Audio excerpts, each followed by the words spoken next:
Okay, so welcome to Eat, Move, Think, the show about optimal wellness brought to you by Medcan. Wow. Do it again. Oh, I was practicing. Okay, ready? Welcome to Eat, Move, Think, the show about optimal wellness brought to you by Medcan. Yeah, this is extremely good. Thank you.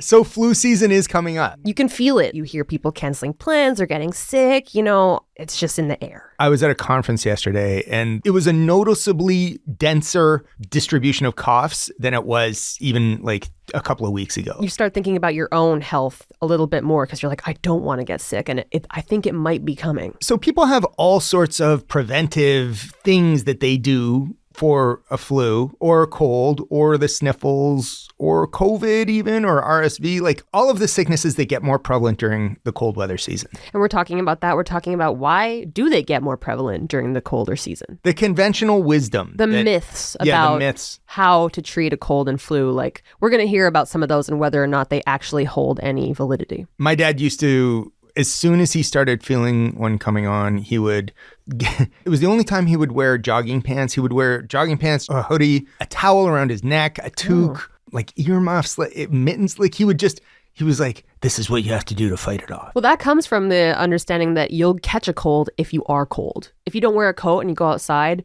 you'll get a cold. That's, I think, one of those misconceptions. And do our MDs address those? They do. Oh, amazing. Before we get into preventive things to fight flus and colds and all the other cold weather illnesses, number one is get the flu shot, right? Yeah, totally. And we have Dr. Chris Chan, he's the clinical director of sleep medicine at Medcan, but he's also a respirologist. So we got him to give us his thoughts on whether or not you really should be getting the flu shot this season. Let's throw to Dr. Chris Chan. Yeah, like in general, like I think I would definitely endorse guidelines on vaccination at the hospital. I get it every year. I think the data for seasonal flu shot is pretty good. So I think it is safe to get them. Personally, as a respirologist, like I would definitely get the flu shot, right? We kind of have a Justice League of flu fighting experts in this episode, don't we? Yeah, we have 5 flu fighters. Say that 5 times fast. We have Dr. Peter Nord. He's the Chief Medical Officer at Medcan. Leslie Beck is a registered dietitian and the Clinical Director of Food and Nutrition. Dr. Andrew Miners, our MOVE expert, also the Clinical and Operations Director of Sports Medicine, Therapy, Rehabilitation, and Fitness. Dr. Amanda Beaman is a clinical psychologist at Medcan. And then we have Dr. Chris Chan, who we've already introduced. Yes, but he'll be back talking about sleep for the next section. Amazing, which is such a big part of preventive medicine. Okay, totally. Great. I'm Jasmine Ratch. I'm Chris Shulgin. We're the producers of Eat, Move, Think. So let's get right into it with Dr. Peter Nord, and he'll first be talking about the difference between a cold and a flu. Yeah, those two terms are a little bit interchangeable. They're a little difficult to separate specifically, but when we say flu, that's short for influenza. And I usually talk to people, even if I have a video chat with a patient, and I'm pretty quickly asking, like, do you feel like you were hit by a bus? That's probably influenza. There's my quick one question. Colds are typically, I don't feel so good. Like I've got a runny nose. I got a scratchy throat. I'm congested. Energy's not quite there. That's cold. And that's also virus. So they're all caused by viruses. And so you can definitely tease apart the different viruses. So we have the coronaviruses that we become more familiar with because of COVID, but influenza is a coronavirus. So there's influenza A and B that we track every year between the southern and the northern hemispheres.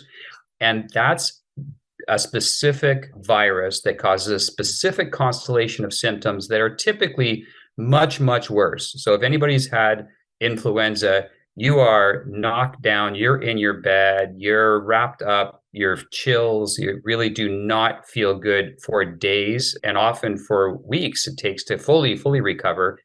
The cold is more of an inconvenience, a nuisance, other viruses causing the cold symptoms, and then the actual condition, the syndrome of having a cold. So they're a bit of a colloquial term both ways, but they're basically both caused by viruses. One's just a little more innocuous than the other. Oh, that's great. I always wondered about the difference between cold and flu. So what's his preventive tip? He's got a few, but here's his number one. Basically, if you could stay away from human beings, you wouldn't get sick. So the one thing is, stay away from people. That's actually why in the summertime, we're outdoors more. We're not as close to people. We're not indoors, better ventilation. So it really has a lot to do with, just like when we were in COVID, that 6 feet, 15 minutes, being in close proximity, ventilation, make sure if you're in an area, you got the windows open, you got great ventilation. All that applies to every other sort of virus as well. And probably the single most important thing that we can control, because we might not be able to be controlling the HVAC system of the room that we're in or the floor that we're on, but we sure can keep our hands clean. And ultimately, that hand hygiene that we got used to during COVID, that's going to protect us from any kind of infection. We're talking about viruses, but it could be bacterial, it could be fungal. So the number one thing, other than staying away from human beings, which we can't avoid too much, is actually hand hygiene would be like my number one thing. Obviously, mask usage, lots of strategies that we've been used to over the last couple of years. But number one for me is hand hygiene. So always keeping the hand sanitizer close by. And after shaking hands with individuals on your own, at some point, get your hands clean. And it's not the hands that are dirty, it's that we don't even realize touching our face with our hands is actually what transmits the virus. So I've said we could have our hands in a vat of COVID and we're not getting COVID. It's only when you bring your hands to your face that you actually can get COVID. So, and that applies again to all viruses. So hand hygiene, number one. So the takeaway is social distancing. Social distancing is important. Did he talk at all about what you do if you have a case of the cold and flu and just want to feel better? Yeah, he has a really great tip on how you can take medication to optimize its effects on treating your symptoms. Yeah, one of the things that I like to provide people, we've heard, take Tylenol, lots of fluids, everything that your mother and grandmother told you to do, rest. That's all 100% true, and it helps. One of the things that I recommend is to alternate Tylenol with ibuprofen, with Tylenol with ibuprofen during the day. So you're not getting too much of either of the medications, and they work very, very well together. So number one, alternates every 4 hours. So with breakfast, Tylenol, with lunch, ibuprofen, with dinner, Tylenol, and a little bit of food in your stomach and ibuprofen before bed. So that's one trick, is alternating those two things so you don't get a whole lot of either one of them. The other thing is keep it up regularly. Even if you're feeling good, like, hey, I think I'm feeling better, I'm going to stop doing that. Then you're chasing your tail in terms of trying to keep up with the symptoms. So get on that routine, stay on that routine for at least 3 days, regardless of how you feel. And then keep hydration going along with that, getting as much rest as you can. And that's probably the best way we can start to feel more like ourselves again. So drink lots of water. That's interesting. I mean, I do think that's in my dad's arsenal as well. That's a common one. Drink lots of water, drink lots of tea. Okay, what about the other old wives' tales? Is he going to talk about that? Yeah, he covers a lot of those. So first of all, do you catch a cold if you go outside without wearing a coat? No, that one's easy. And maybe that's where the word cold actually came from. Yeah. But it's probably not from the cold. It's from, if it's cold and therefore you're going to be rushing indoors with other people around to get warmed back up again, that's actually the risk, not being cold itself. Okay, next one. Does gargling with salt water help manage a cold or flu? Well, it's interesting. So the salt water, it may help a little bit with inflammation in the throat, not scientifically proven, but a lot of people do actually feel better gargling with salt water. Basically, if their symptoms are very much in the pharynx, in their throat, it could be a little bit of just the hydration aspect of that. We're lubricating the nasopharynx. That's going to reduce symptoms to a certain extent. But yeah, not a bad thing to do. When I catch a cold, I use Vicks VapoRub, generally like on my chest or even like on my nose. But in my research for this episode, I came across something about putting Vicks VapoRub on the bottom of your feet. So did you ask Dr. Nord about that? I had to ask him. So that one I've never even heard before, but it seems like the risk would be you're going to be sliding around. You might break a hip if you're going to be might be sliding around.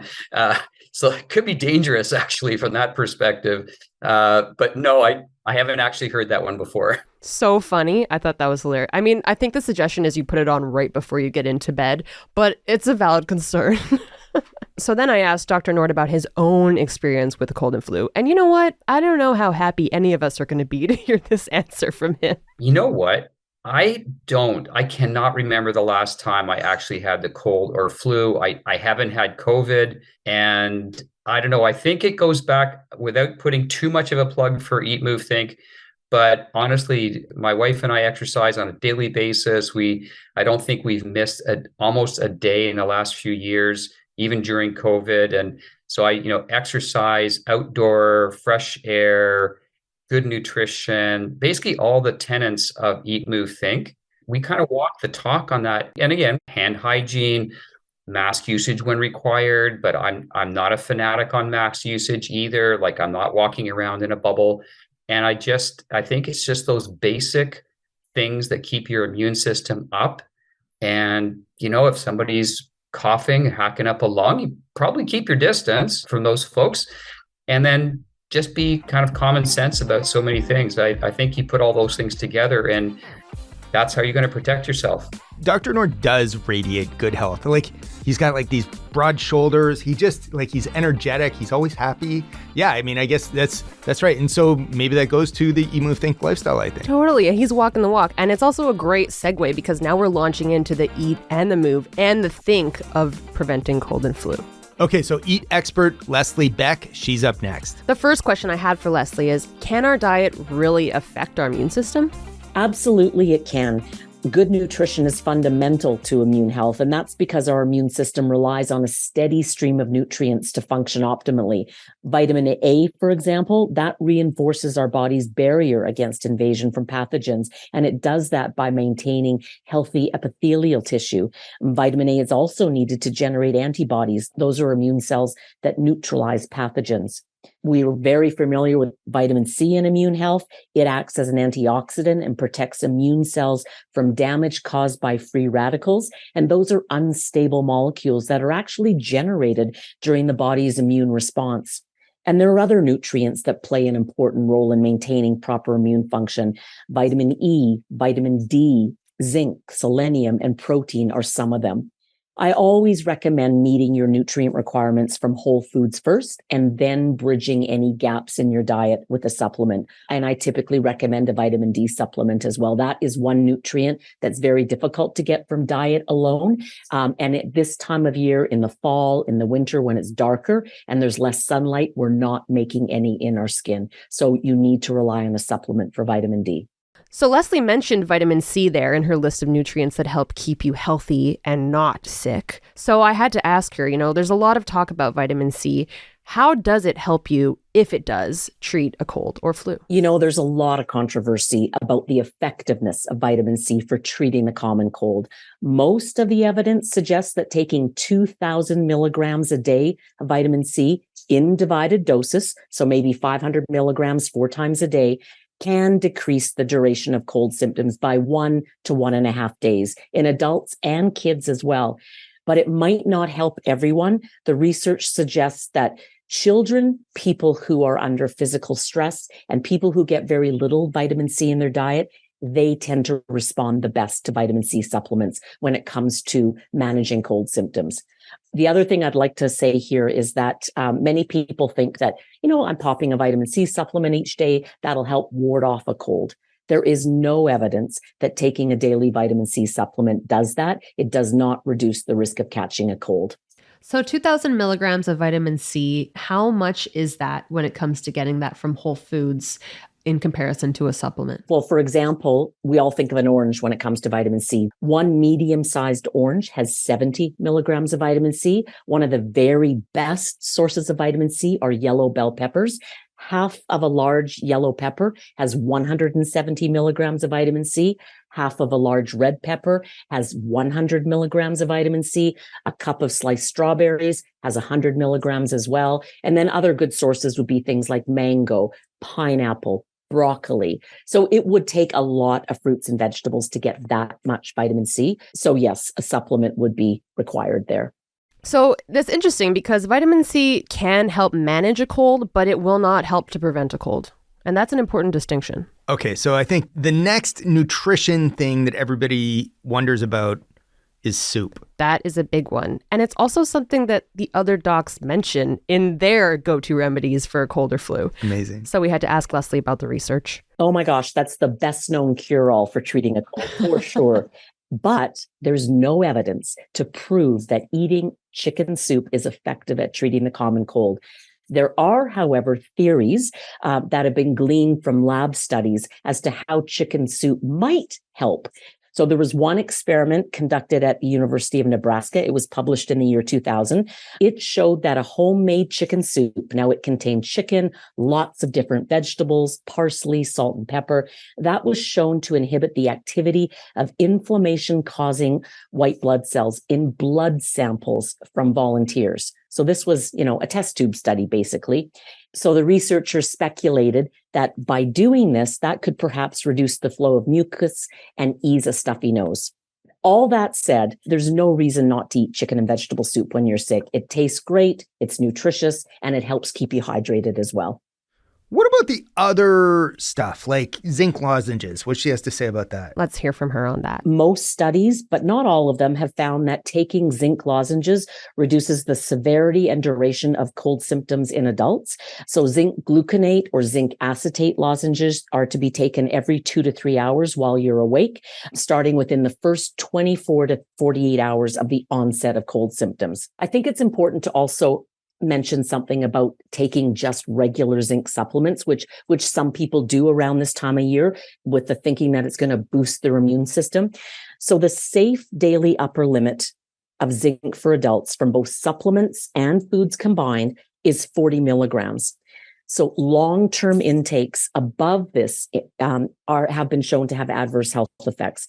Other consequences of taking too much zinc include actually an impaired immune function. So you're actually not doing your immune system a favor by taking a lot of zinc. Talk to me about honey. Is honey beneficial? It may help, actually. There have been randomized controlled trials that have found that honey can reduce the frequency and the severity of nighttime coughing in kids. In some cases, actually better than over-the-counter cough syrups. There's less research, though, in adults. Honey coats your throat, and it's thought to have antimicrobial and anti-inflammatory properties, which could possibly help ease cold symptoms. One note I should mention, though, do not give honey to infants younger than 12 months old. Honey could contain bacteria that can cause a serious condition called infant botulism. There's one other type of supplement I'll talk about that there is definitely research around its effectiveness for helping to treat colds and flu as well. Probiotic supplements containing certain strains, very certain strains of lactobacilli and bifidobacteria have been shown to reduce the severity and duration of colds and flu in both adults and kids. What about foods to avoid? Is there anything we shouldn't take? There are a couple things that are important to avoid when you're sick. Of course, the first one that comes to mind is definitely alcohol. Alcohol is a diuretic and it can dehydrate you and make you feel worse. There's other advice you'll often hear, don't have any dairy when you've got a cold. And the reason being because dairy increases mucus production. Whether it does, though, really remains to be proven. My advice is if avoiding dairy products helps you feel better, that's great.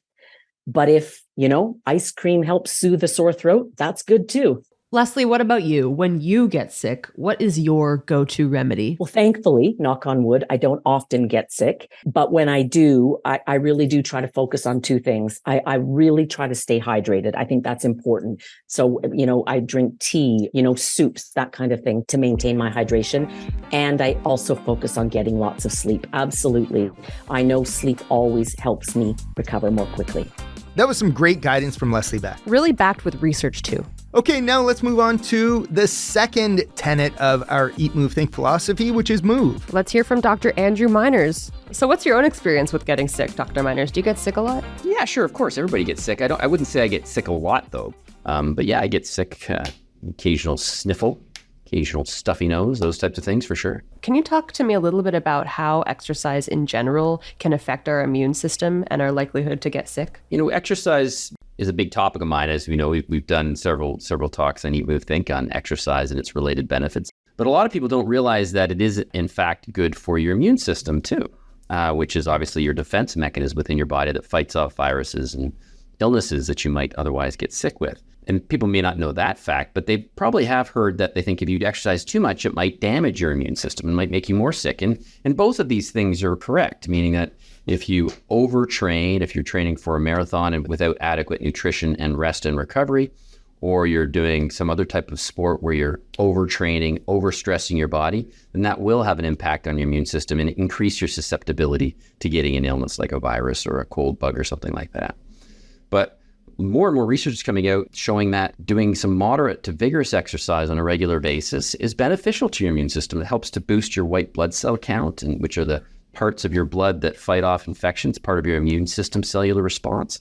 So that's the main thing that exercise does for keeping you healthy and not getting sick. You know, other people talk about it improving your sleep or improving your mood. We've talked about how exercise can do that, but also it increases your recovery. If you have a better mood and you have better sleep, then it increases your body's ability to fight off infections too. So if you boost your immune system and it allows you to recover faster, that's how exercise benefits you. Okay, so that's the relationship between exercise and immune function. What about when you actually are sick? Like, should you be going out and running? Should you be hopping on your Peloton? Like, what's the recommendation there? So it depends how sick you are and what type of illness you're having. Obviously, if someone's feeling really, really unwell, they probably should be exercising. But just having a minor head cold, for an example, doesn't prohibit you from doing some level of physical activity, but you might have to modify it. You might have to make it more moderate as opposed to pushing for a new personal best or a new endurance challenge. It's probably not the time to do that when your body is already stressed because it's fighting off a virus or some other type of illness. There's an important rule that Dr. Miners recommends you follow, so I'll let him break that down. One of the things that people talk about is the above the neck, below the neck sort of differentiation. So if you've got symptoms that are above the neck, like a common cough, some stuffiness in your nose, maybe general feeling of just kind of stuffy sinuses, and you're feeling well enough that you go out and do some moderate activity or some light, moderate physical activity, then yeah, you can exercise. If you find that the exercise does exacerbate your symptoms or makes you feel worse, then obviously discontinue. But if you've got above the neck sort of level of mild symptoms, it's probably still okay to get out and do some level of exercise. You have to be somewhat careful about that, of the exercise choice you're doing, like going to a gym and getting other people sick, or working in a training group, or going to something like F45 where you're in a group of a bunch of people. You don't want to get other people sick, so you have to be mindful of that. But below the neck, so if you're having more systemic, more significant symptoms like diarrhea or vomiting, we're prone to dehydration, where you've got a systemic fever where your body is clearly trying to fight something off, or some kind of a chest infection or difficulty breathing or chest congestion, anything like that, clearly you're unwell and your body is physically trying to fight off something already. You don't want to add additional stress to your body by taxing it with exercise, because that will probably make you feel worse and certainly won't help your recovery. So maybe take your regular routine down a notch. Exactly. Keep it moderate, get out for a walk, get some fresh air. That's also going to be good for your mental health when you're not feeling well. Getting out and getting some fresh air, some sunshine will make you feel better from that perspective too. But yeah, you don't want to be going out and say, hey, I'm going to start training for my marathon today on the first day of an illness. I do find one of the best things to beat a head cold is a good run. You know what? Even just a walk, I find helps my sniffles if I wake up all stuffed up. But Dr. Miners talks about how his go-to remedy is rest and recovery. So those are important things to consider if you do want to go work out while you're feeling sick. Or if you're looking for an excuse to binge the latest show. Exactly. My go-to remedy is rest and recovery primarily. So, one, I don't want to get my friends and family member, colleagues, and patients ill. So I want to, step back from work and take some time to rest and recover, make sure I'm getting adequate sleep, make sure I'm eating well. I don't eat a specific diet. Like I don't, choke down a whole bunch of oranges in an effort to get a super dose of vitamin C, but I just try to eat healthy and as opposed to eating unhealthy. And, getting out and being generally active, again, going out for a walk, enjoying some fresh air. All of those things make me feel better. But the big things are sleep, nutrition, and getting some light to moderate exercise. All right, now on to the think part of cold and flu. We learned earlier this year how much your mental health can actually affect your physical health. I wonder about that. The connection between mind and body. Totally. Dr. Amanda Beaman was the perfect person to break down that connection. All right, let's hear what she says. Well, there is some research showing that, when we're stressed or anxious, our immune system is suppressed. We've all experienced it. We go through a stressful period and then at the end of it, we get sick. It's likely because those defense mechanisms that are in place in our immune system are compromised when we're going through a lot of stress. And so we're just not able to fight colds and flus as well. That's sort of the main mental health connection that I could see.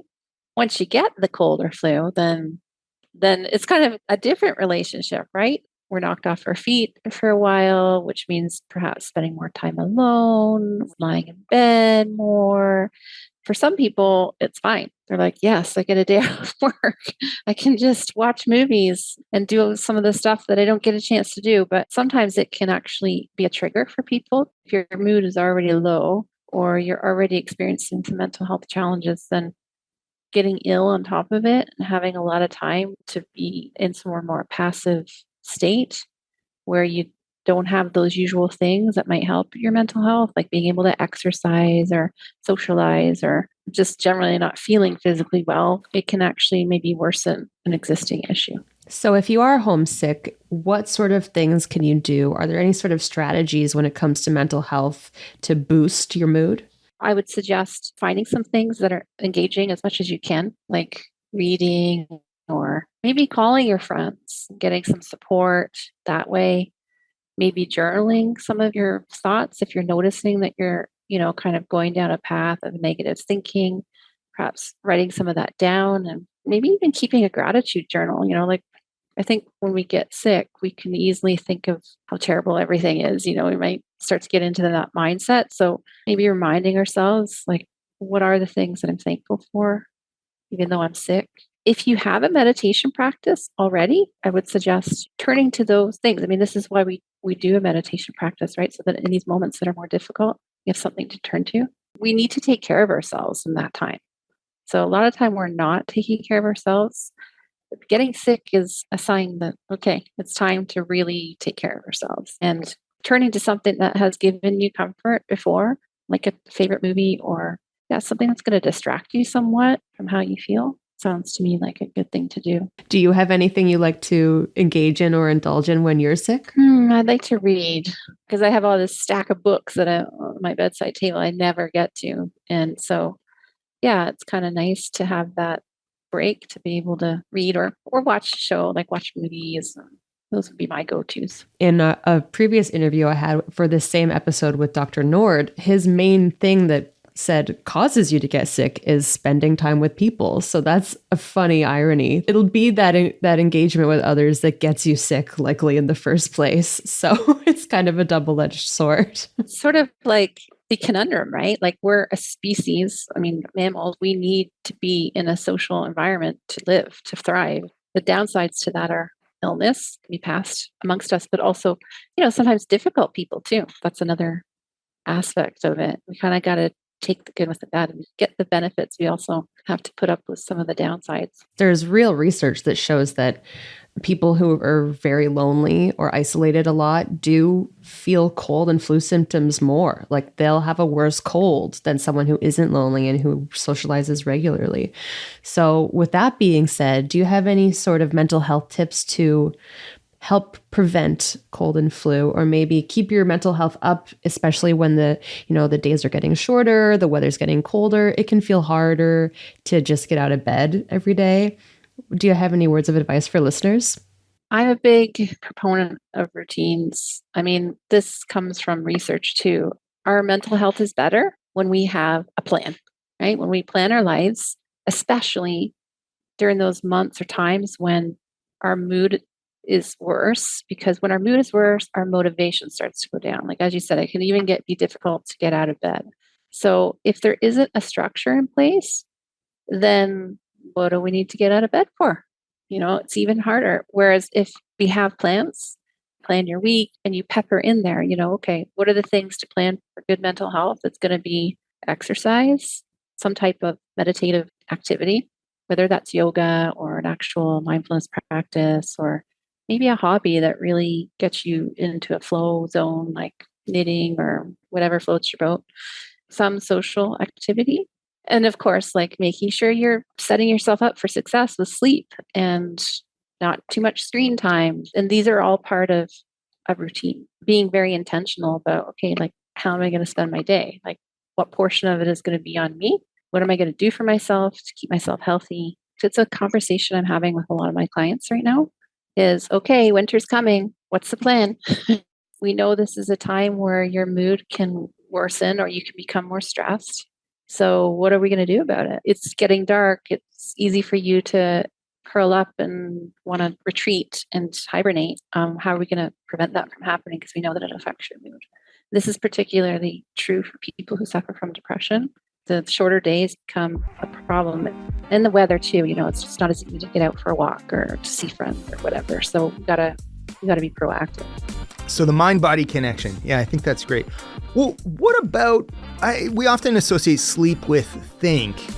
Yeah. And Dr. Miners talked a little bit about rest and recovery, but sometimes when I have the flu, I sleep like crazy, but sometimes I can't sleep at all. So what's the connection between sleep and wellness? It's funny because all of the other experts did touch on how important it is to rest. But when it comes to sleep, what is the real connection? Like, what's the science behind that? Let's hear from our resident sleep expert, Dr. Chris Chan. First of all, I think, everyone knows, right? Especially, the listener of your podcast would agree that sleep is one of the major pillars of maintaining good health. But unfortunately, sleep problems are so common nowadays, right? Especially in our modern society. So I see, a lot of obstructive sleep apnea, for example. Also, there's more distractions, in our sleep environment. So our sleep hygiene is probably the worst of all time. I'm just kind of quoting that without any stats, but, social media, TVs, electronics. And sleep has a direct relationship, in terms of how our neurocognitive function, our mood, our judgment, and our cardiovascular health and metabolism is also, has a very close relationship with how good our sleep is. But moreover, our immune system as well, right? So, when our immune system, is trying to fight an infection, if you're kind of sleep deprived, it can reduce our ability to modulate a lot of the immune response. There's an increase in, inflammation in our body, and even immunodeficiency. So there was a study, from a few years back that showed that the immune response actually reduces after receiving the flu shot, for example. There's also another study that showed less than 7 hours of sleep, you're 2 to 3 times more likely to contract the cold virus. So definitely there's a lot of association with sleep and our immune system. That's a huge stat. Less than 7 hours of sleep, you're 2 to 3 times more likely to contract the cold virus. So I had to ask Dr. Chan if that needs to be an ongoing sleep deprivation or if that can just be 1 week of poor sleep. I don't think anyone has a very definitive answer. Of course, even with sleep insufficiency, there's acute and, sort of chronic, right? Certainly, the longer duration that you accumulate in sleep debt, the more likelihood that is going to impair your immune system, right? So as I kind of cited, it was a very small study. Even the subject in that study, after 6 days of sleep restriction, their immune response, kind of reduced, right? So certainly, I think if you're kind of sleep deprived for a week, definitely can affect you and lower your immune system. Yeah. What is it about getting so much sleep and your body fighting a cold or flu? I think this is a situation you just have to kind of listen to your body, right? When you contract an infection, it is a physiological response that, you're already drowsy, you feel fatigue and lack of energy, right? So just a signal from your body tell you that, you need to really slow down. Your body is actually doing a lot of work. Right? So you try to, kind of redirect and conserve your energy to mediate that response when you're sick. So definitely you want to listen to your body and make sure you get enough rest. And also, during sleep is actually the fever response is mediated better, so it's more effective to clear the infection. Listen to your body. I love that. Me too.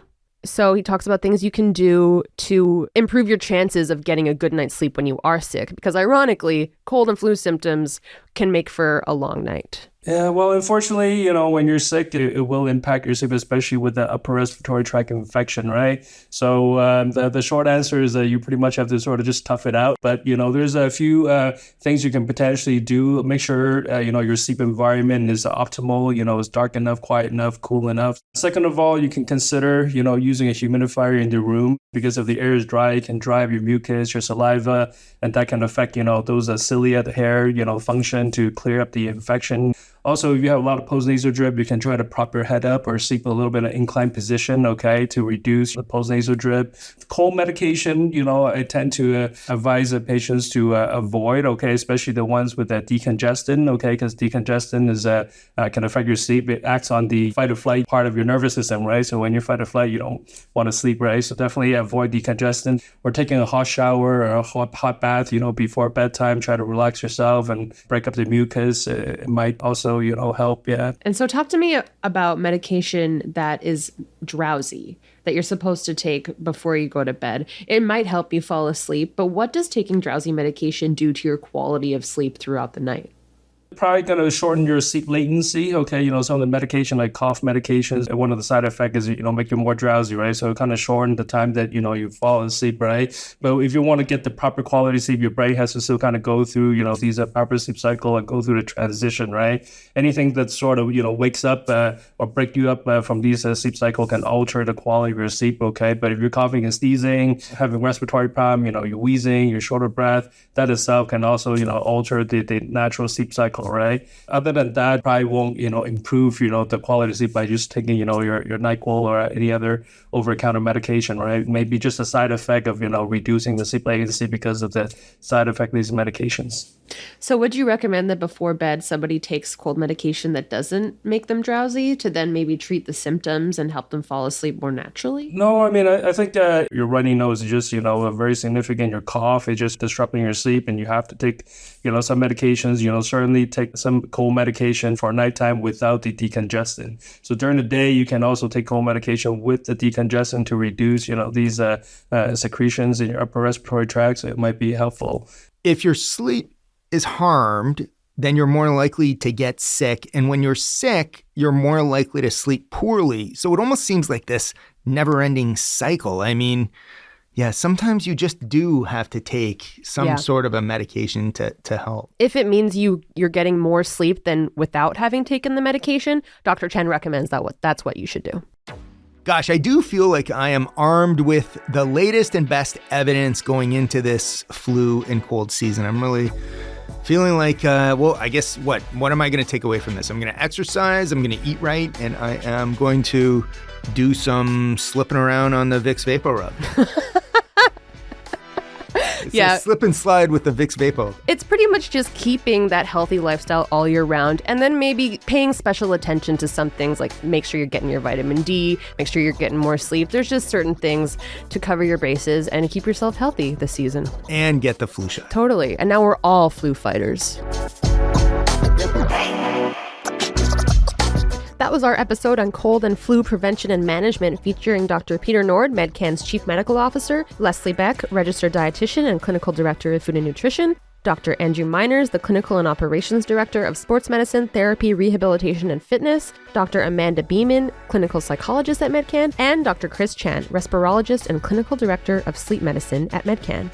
You can get your flu shot at Medcan now. To book an appointment, call 416-350-5900. or email clientservice@medcan.com. Follow Medcan on Twitter, Instagram, and YouTube at Medcan Live Well. We will post episode highlights and other helpful links that you can visit on our website, eatmovethinkpodcast.com. Say hello and send us a tip or a suggestion by emailing us at info@eatmovethinkpodcast.com. Eat Move Think is produced by Ghost Bureau. I'm Jasmine Ratch, managing producer. Social media and strategy support is from Chantel Gurtin, Andrew Imix, and Emily Bozick, and Christopher Shulgin is executive producer. We will be back soon with another episode examining the latest in health and wellness.